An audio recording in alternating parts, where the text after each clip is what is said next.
Durante cientos de años existió en las montañas del suroeste de China una ruta que se realizaba a pie o a caballo. El trayecto comenzaba en Pu'er, en la provincia de Yunnan, y finalizaba en Lhasa, en la región autónoma del Tíbet.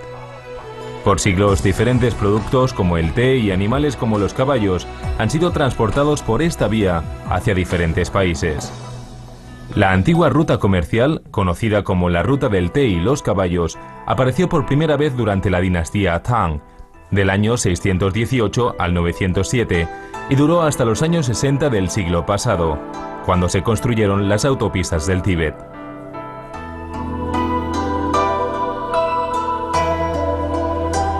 La ruta también sirvió para promover los intercambios culturales, religiosos y las migraciones étnicas, lo que la hizo similar a la Ruta de la Seda.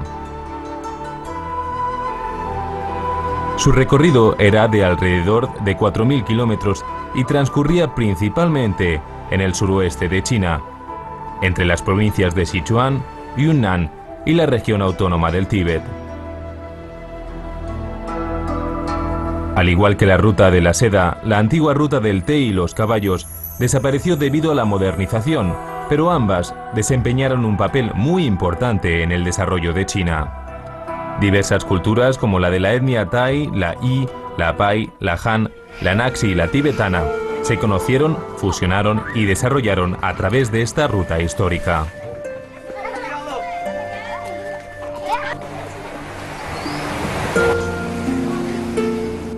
La ruta pasaba por las montañas de Hengtuang y la meseta Qinghai del Tíbet, un área que tiene unas condiciones topográficas muy complicadas.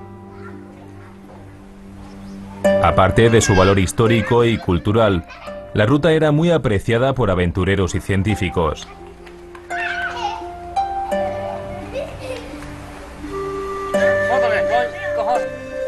A pesar de ser probablemente uno de los trayectos más peligrosos del planeta y una vía principal para los intercambios culturales y económicos, el camino presenta numerosos lugares muy pintorescos y representativos.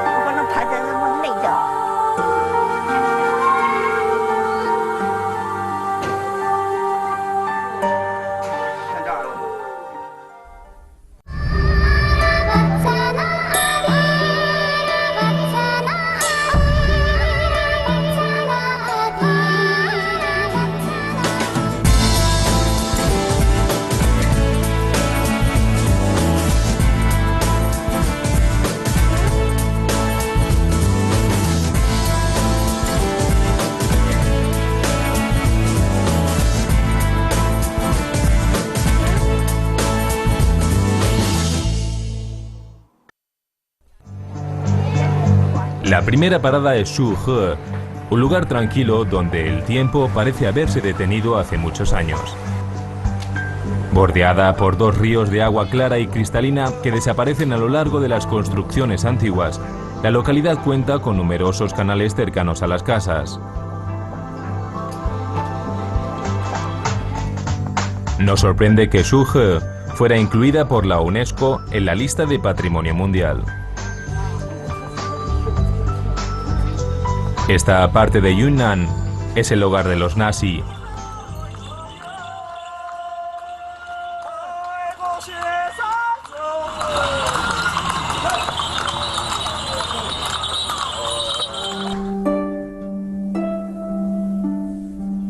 No muy lejos de allí se puede encontrar una majestuosa montaña nevada, la montaña Yulong, la cual se extiende por 35 kilómetros de norte a sur.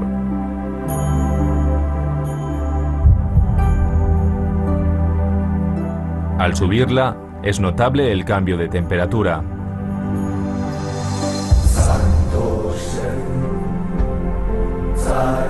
Esta antigua ruta, caracterizada por sus peligrosas colinas y los ríos de la montaña Hengtuang, es elegida por turistas que buscan una aventura diferente en un lugar conocido como el techo del mundo.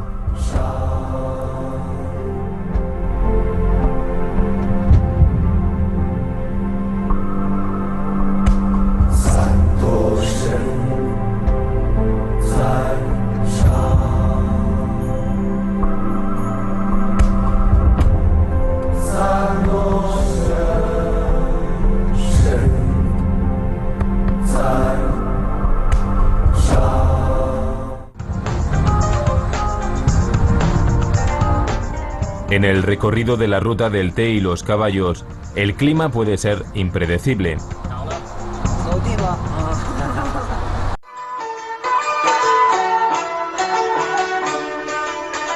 El siguiente tramo finaliza en la mítica Shangri-La, descrita por James Hilton en su famoso libro Horizonte Perdido. Desde los inicios del siglo pasado, este ha sido un punto clave para el comercio y el transporte. Se trata de un lugar bendecido por la madre naturaleza, donde el paisaje es increíblemente hermoso y en el que los tibetanos y los Yi han construido su hogar.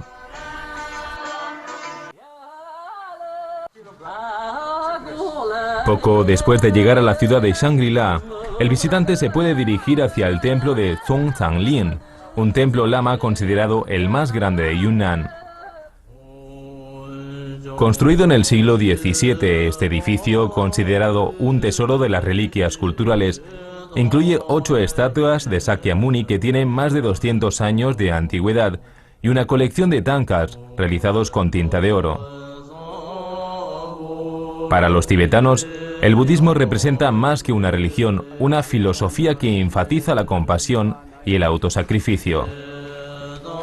Niños desde los 5 años de edad son enviados a este lugar para convertirse en monjes.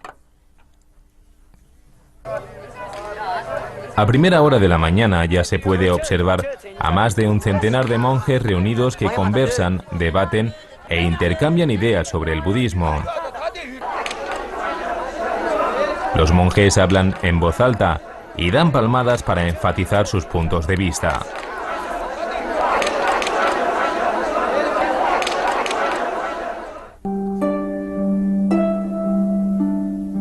La siguiente parada es en la Reserva Natural de Napa High, el área más grande de praderas de esta región. Allí habita la rara especie de grullas de cuello negro, de las cuales solamente quedan 6.000 en todo el mundo. Las aves llegan aquí en invierno.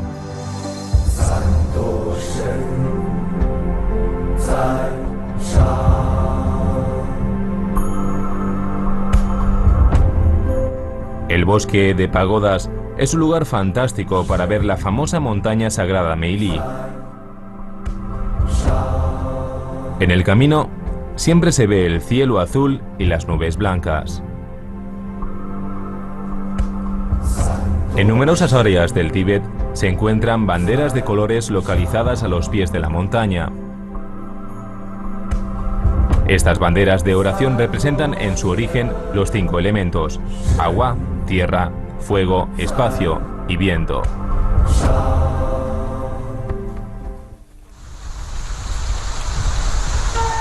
El distrito de Teotian se encuentra en una zona fronteriza.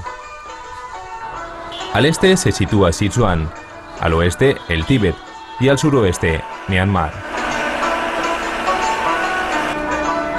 Este es un lugar que goza de una gran riqueza cultural, debido principalmente a la carretera principal que lo une con los otros puntos de la ruta.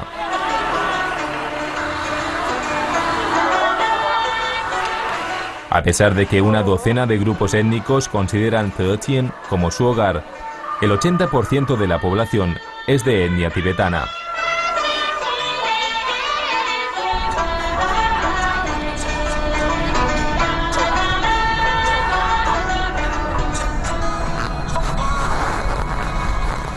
El glaciar Mingyong es probablemente uno de los lugares más hermosos e inspiradores. A primera vista parece un río que fluye junto a la montaña. Tiene una altura máxima de 5.500 metros sobre el nivel del mar y en su punto más bajo se eleva unos 800 metros por encima del río Lancang. Se trata de uno de los glaciares con mayor altitud del mundo, pero esta maravilla natural pierde anualmente por deshielo unos 50 metros de altura. James Hilton describió Shangri-La en su obra Horizontes Perdidos como un lugar mágico en el que nadie envejece, en el que nadie piensa en la muerte. Quizás esta apreciación tenga relación con las bayas, un alimento muy valorado por los monjes para mantener una buena salud y conservarse jóvenes.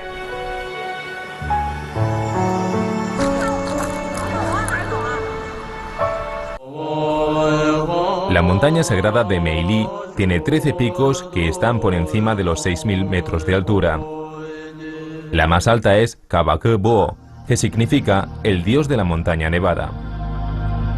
Según cuenta la leyenda, este pico es la encarnación de un dios tibetano que ayudó a alejar a los malos espíritus.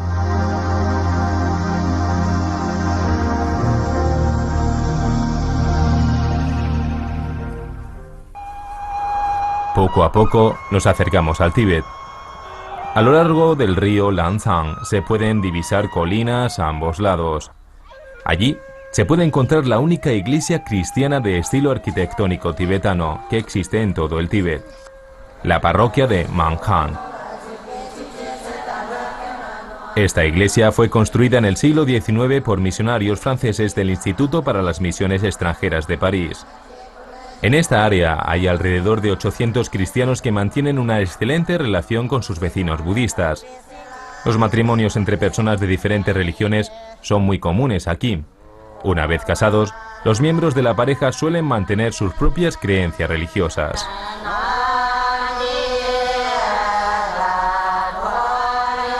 Los visitantes quedan fascinados por la belleza del edificio, pero lo más importante es escuchar las canciones que se interpretan en su interior.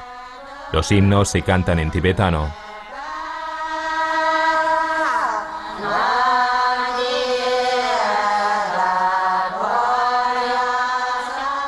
Allí se encuentran los únicos textos católicos en tibetano que se conservan en buen estado. Esta Biblia en lengua tibetana se publicó en 1931. Impresiona encontrar el libro más leído en los países occidentales, aquí, en la remota Tíbet.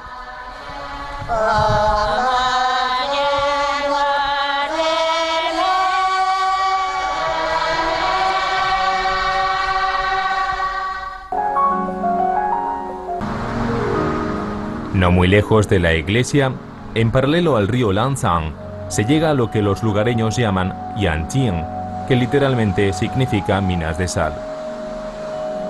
Este ha sido un centro de producción de sal durante los últimos 1500 años. La sección de Yanqing, en la ruta del té y los caballos, era el vínculo clave entre el reino Tubo, en el Tíbet, y el reino de Nanchao, en Yunnan. Se dice que Yanqing veía pasar entre 400 y 500 caballos diarios que transitaban por la ruta.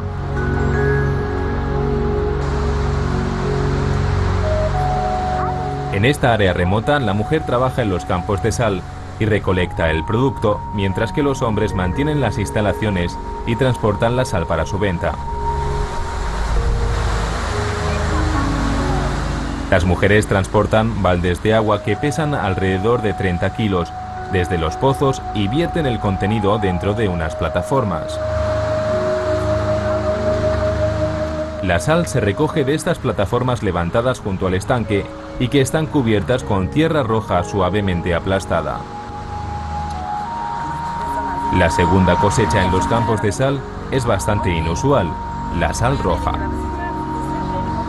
El cambio de color se logra dejando el agua en las piscinas hasta que se evapora. Este tipo de sal toma su color del óxido de hierro de la tierra. Localmente se conoce como sal de flores de durazno. A medida que el agua se escurre, se forman blancas estalactitas de sal bajo las plataformas que son recogidas por las mujeres. Así es como se obtiene la sal.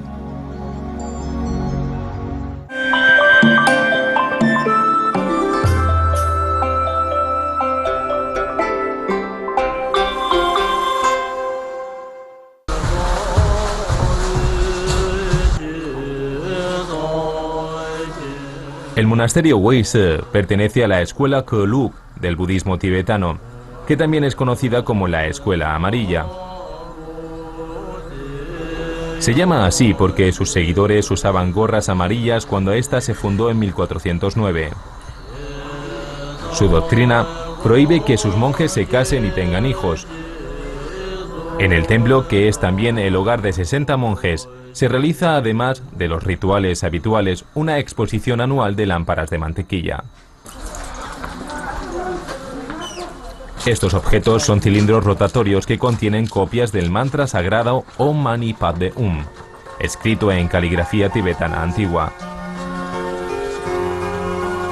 Se cree que si se repite este mantra, se acumulan méritos.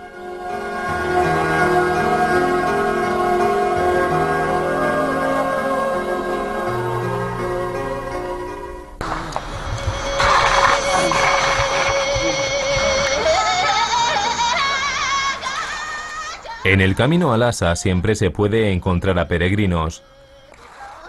Para los tibetanos, la peregrinación representa un viaje desde la ignorancia a la iluminación, desde el egocentrismo y las preocupaciones materiales a un profundo sentido de la relatividad y una conexión con la vida.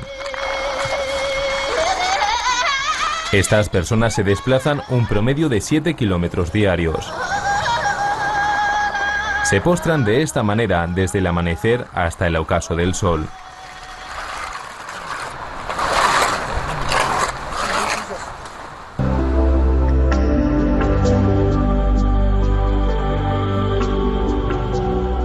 Los ríos Lansang, Chingsha y Nu recorren casi paralelamente esta región de norte a sur y milagrosamente nunca convergen.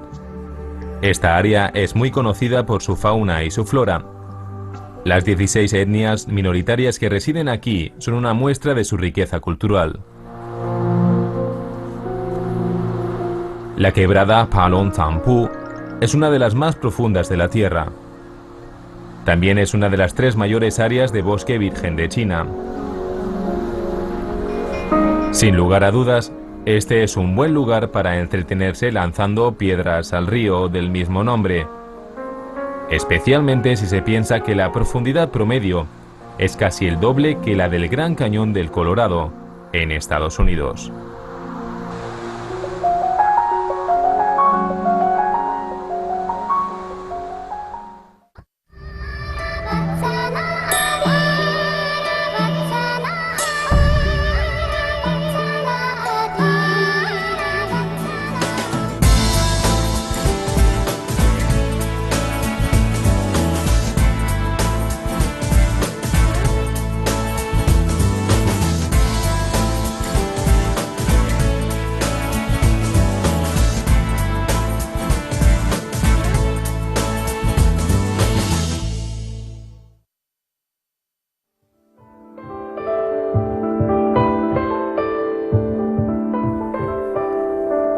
No es necesario que nadie piense en la altura de este lugar.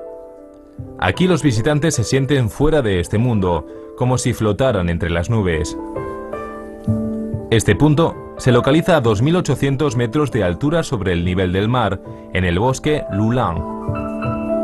Este bosque, con unas 100.000 hectáreas de árboles, se encuentra en el lado este del monte Shehila, la 15ª montaña más alta del mundo.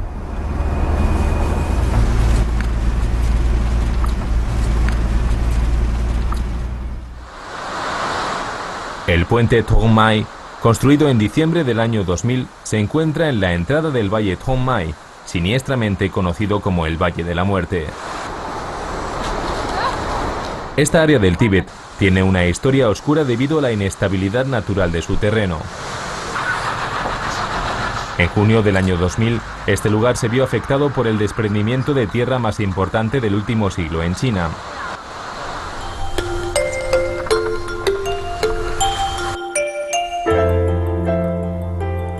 El tramo siguiente es la parte más sabrosa del camino. Al llegar a Lulang se puede degustar una exquisita porción de la olla mongola de pollo.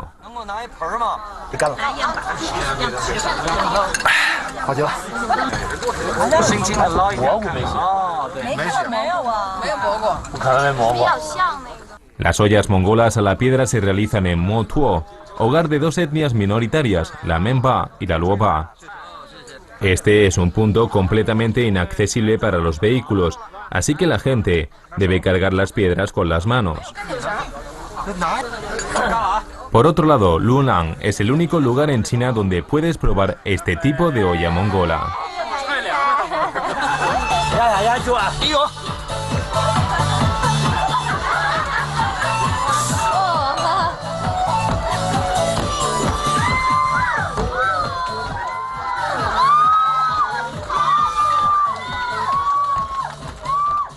A los tibetanos les gusta mucho bailar.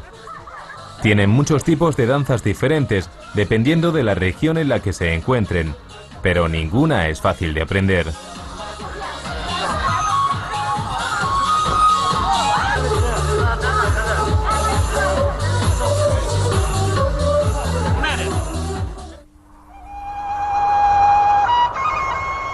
El castillo Xiu Ba fue construido en los primeros años de la dinastía Tang, hace ya más de 1000 años. Se trata del castillo mejor conservado de la región. Todavía se pueden ver los restos de madera original que mantienen su estructura. En esta parte del Tíbet solía haber muchos castillos, pero ahora solo quedan unos pocos. Una de las características de los castillos tibetanos es que su diseño toma en consideración las condiciones naturales locales. Por eso, todos son diferentes en función del lugar en el que se encuentren. La piedra, el barro o la madera son los 3 materiales de construcción básicos. La estructura del castillo de Xiu Ba está hecha de piedra y madera. Desde el castillo Xiu Ba no hace falta conducir mucho tiempo para toparse con uno de los lagos sagrados tibetanos, el lago Pa Zong Tsuo. De color verde claro como el jade, es fácil ver cómo los peces nadan en su interior. Conocido como la perla del sur del Tíbet, la cultura tibetana lo considera un paraíso en la tierra debido a su belleza natural. Este es uno de los lugares turísticos más visitados del Tíbet y está reconocido como atracción turística por la Organización Mundial de Turismo.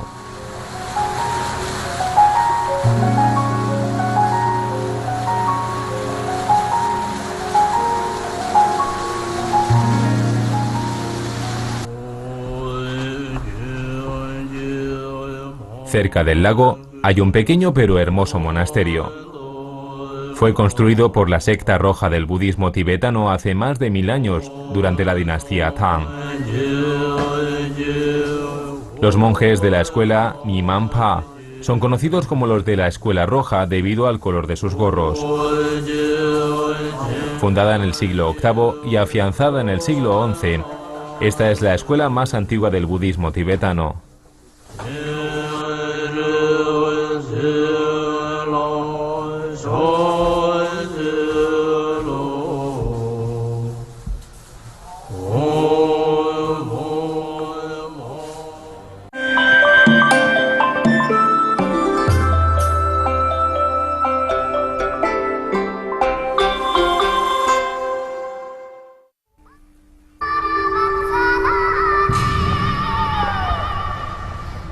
Desde Lingji se continúa el viaje a Lhasa, que en tibetano significa lugar de Dios y es el corazón del Tíbet.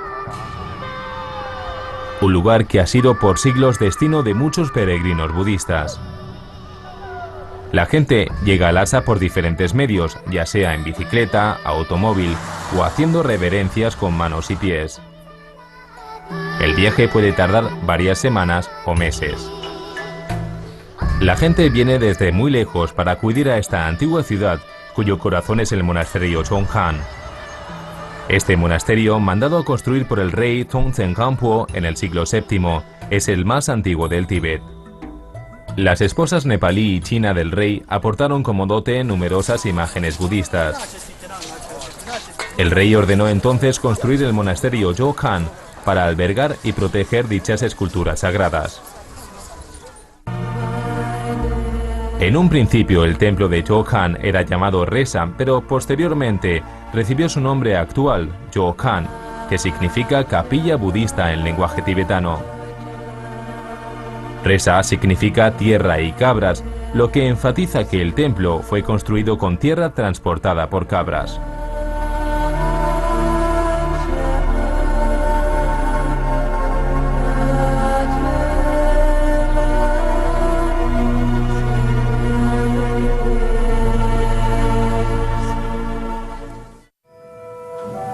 El monasterio fue mandado a construir en el año 642 por Tongzhen Gampo, el rey que unificó el Tíbet. Cuenta la leyenda que una de sus esposas, la princesa de la dinastía Tang Wencheng, eligió personalmente la ubicación actual del templo.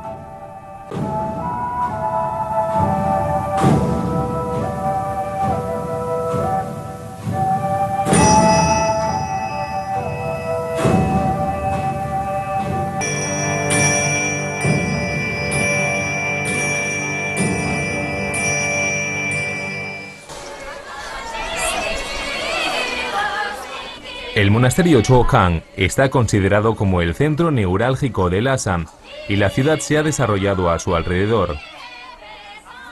La calle Balkhor se ha convertido en un lugar de culto gracias al cada vez mayor número de personas que allí se congregan. En la actualidad, los tibetanos continúan siendo fieles a sus costumbres y cada amanecer y anochecer caminan alrededor de este templo en la dirección de las agujas del reloj. Hoy en día, la calle Balkhor es también un lugar de gran actividad en el que los visitantes pueden comprar todo tipo de souvenirs.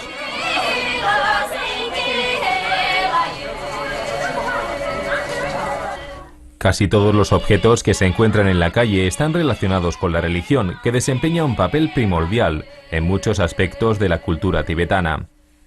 Entre ellos están los tankas, una de las formas más populares del arte budista. El tanka es una pintura enrollada sobre una tela que suele relatar una gran variedad de temas vinculados con la historia tibetana, la vida social y la cultura tradicional. Su tema central es la religión y en ellos podemos encontrar retratos de Budas, escenas religiosas y templos.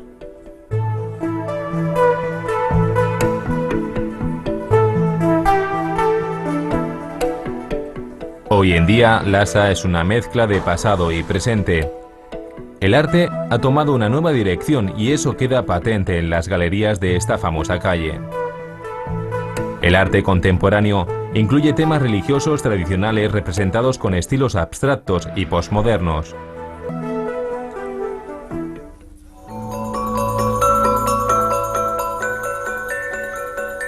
La mayoría de los tibetanos siguen disfrutando de la comida tradicional.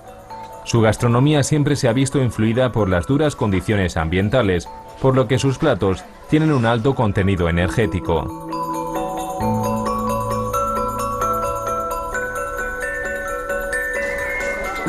Los cereales como la cebada, las carnes de yak, de oveja y de cabra y los productos derivados de la leche destacan en una gastronomía que, lógicamente, carece de pescado.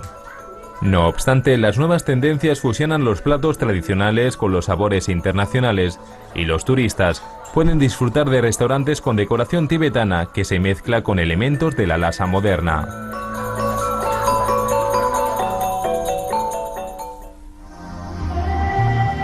Tras un largo recorrido para visitar lugares remotos, Lhasa ha sido la última parada. Aquí finaliza la antigua ruta del té y los caballos, una ruta por la que ha pasado el tiempo y que, a pesar de haber perdido su sentido original, todavía conserva una historia legendaria que sigue viva.